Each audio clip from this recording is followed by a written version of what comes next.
Hello everyone, first time మన channel చూస్తుంటే subscribe చేసుకోవడం మర్చిపోవద్దు. వీడియోలోకి వెళ్ళినట్లయితే వసుధార హాల్లో కూర్చొని వర్క్ చేసుకుంటూ ఉంటే ఇంతలో అనుపమ మహేంద్ర ఇద్దరు వచ్చి, ఏంటమ్మా ఇంకా నిద్రపోలేదా అని మహేంద్ర అడిగితే, మామయ్య కొంచెం వర్క్ ఉంది, అది ఫినిష్ చేసి పడుకుంటాను అని అంటుంది వసు. అప్పుడే మహేంద్ర, మేం చేయగలిగే వర్క్ ఏదైనా ఉంటే మాకు కూడా చెప్పమ్మా, మా ఇద్దరం కూడా హెల్ప్ చేస్తాం అని అంటే, లేదు మామయ్య అది నేను మాత్రమే చేయాలి, కాలేజ్కి సంబంధించి మినిస్టర్ గారికి పంపించాల్సిన మెయిల్స్ కొన్ని ఉన్నాయి, అవే సెండ్ చేస్తున్నాను. ఈ పరిస్థితుల్లో రిషి సార్ నా పక్కనుంటే ఎంత బాగుండేదో. ఇద్దరం కలిసి college work, machine education work ఎంతో చేశాం, కానీ సార్ పక్కనుంటే అసలు అలసటే తెలియదు మామయ్య అని హ్యాపీగా చెప్తూ, అప్పుడే రిషి ఉన్న ప్రస్తుత పరిస్థితిని గుర్తు చేసుకుని ఒక్కసారిగా డల్ అయిపోతుంది వస్తారా. అప్పుడే అనుపమ, వసు నువ్వేం బాధపడకమ్మా, త్వరలోనే రిషి కోలుకుంటాడు, శైలేంద్ర ఆగడాలకి అడ్డుకట్ట పడుతుంది, మీ ఇద్దరూ హ్యాపీగా ఉంటారు అంటూ, సరే మహేంద్ర పద, తను వర్క్ చేసుకుంటుంది కదా అని అంటే, సరే అమ్మ వస్తారా, గుడ్ నైట్ అని చెప్పి ఇద్దరు అక్కడి నుండి వెళ్ళిపోతూ ఉంటే, అప్పుడే వస్తారా మామయ్య అని పిలుస్తుంది. ఏంటమ్మా అంటూ ఇద్దరు వెనక్కి వస్తే, అప్పుడే వసు సోఫాలోంచి లేచి, నన్ను క్షమించండి మామయ్య అని అంటుంది. షాక్ అయి ఒకరినొక చూసుకుంటూ ఉంటారు అనుపమ మహేంద్ర ఇద్దరు. ఏమైంది వస్తారా, ఎందుకలా అంటున్నావు అని అంటే, రిషి సార్ గురించి నేనే ఇంత బాధపడుతుంటే మీరు ఎంత బాధపడుతూ ఉంటారో నాకు బాగా తెలుసు మామయ్య, కానీ ప్రస్తుతానికి రిషి సార్ ఎక్కడున్నారు ఏంటి అనేది మాత్రం నేను మీకు చెప్పకుండా దాచవలసి వస్తుంది, దానికి నన్ను క్షమించండి అని వసు అంటే, చచా అదేంటమ్మా వస్తారా, నాకు నీ గురించి తెలీదా, నువ్వేం చేసినా ఆలోచించి చేస్తావని తెలుసు, నాకు రిషి ఎక్కడున్నాడో తెలియాల్సిన అవసరం లేదు వస్తారా, తను సేఫ్గా ఉన్నాడన్న ఒక్క వార్త చెప్తే నాకంతే చాలు, నీ మొహంలో సంతోషం చూస్తుంటే రిషి క్షేమంగానే ఉన్నాడని నాకు అర్థమవుతుంది, ఇది ఒక్కటే చాలమ్మా నాకు, నువ్వు అలాంటివేమీ ఆలోచించొద్దు అని చెప్పి అక్కడి నుండి వెళ్ళిపోతారు మహేంద్ర అనుపమ ఇద్దరు. అప్పుడే వసు తన మనసులో, ఎంతైనా మామయ్యది చాలా గొప్ప మనసు, చాలా బాగా అర్థం చేసుకుంటారు ఎవరినైనా అనుకుంటూ ఇక తన వర్క్ చేసుకుంటూ ఉంటుంది. ఇది ఇలా ఉండగా మేడ పైన దేవయాని అటు ఇటు తిరుగుతూ, అసలు రిషి ఎక్కడుంటాడు, చక్రపాణి రిషిని ఎక్కడికి తీసుకువెళ్ళి ఉంటాడు అని ఆలోచిస్తూ ఉంటుంది.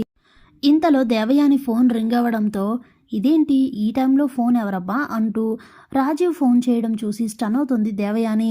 ఇదేంటి ఇప్పుడు వీడు కాల్ చేస్తున్నాడు, ఇన్నాళ్ళ నుండి ఏమైపోయాడో, జరగాల్సినవన్నీ జరిగిన తర్వాత ఉన్న పలంగా ఊడిపడ్డాడేంటి అనుకుంటూ ఫోన్ ఆన్సర్ చేస్తుంది దేవయాని. హలో అని దేవయాని అంటే, నమస్తే మేడంజీ ఎలా ఉన్నారు అని అడిగితే, ఎలా ఉన్నారు అని ఎలా అడుగుతున్నావు నువ్వు, నీ మరదలు నా రిషిని పెళ్లి చేసేసుకొని మా జీవితాల్లో లేనిపోని తలనొప్పులన్నీ తెచ్చిపెట్టింది, ఇంక మేము ఎలా ఉన్నామో నీకు ఆ మాత్రం తెలీదా, మేడంజీ మీరేం టెన్షన్ పడకండి, నేను వస్తున్నాను వసుధార ఆటలు కట్టించడానికి అని అంటే, అప్పుడే దేవయాని నవ్వుతూ, చాలే జరగాల్సిందంతా జరిగిపోయాక ఇప్పుడు నువ్వు వచ్చి చేసేదేముంది అని అంటే, మేడం నేనేం చేస్తానో మీరు చూస్తూనే ఉంటారుగా, అన్నీ మీకే తెలుస్తాయి, త్వరలోనే వసుధార మెడలో ఉన్న తాళి తెగిపోతుంది, నేను పక్కా ప్లాన్తోనే వస్తున్నాను మేడం అనేసరికి దేవయాని చాలా హ్యాపీగా ఫీల్ అవుతూ, ఏంట్రా నువ్వు చెప్పేది అంటే, వసుధార తాళి తెగడం అంటే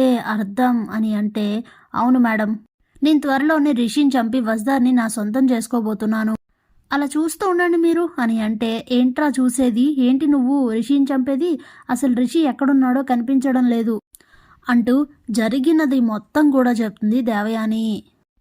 అప్పుడే రాజీవ్, ఓకే మేడం మీ ప్రయత్నం మీరు చేయండి, నా ప్రయత్నం నేను చేస్తాను, ఎప్పటికప్పుడు అప్డేట్స్ ఇవ్వండి సరిపోతుంది అని చెప్పి ఫోన్ పెట్టేస్తాడు రాజీవ్.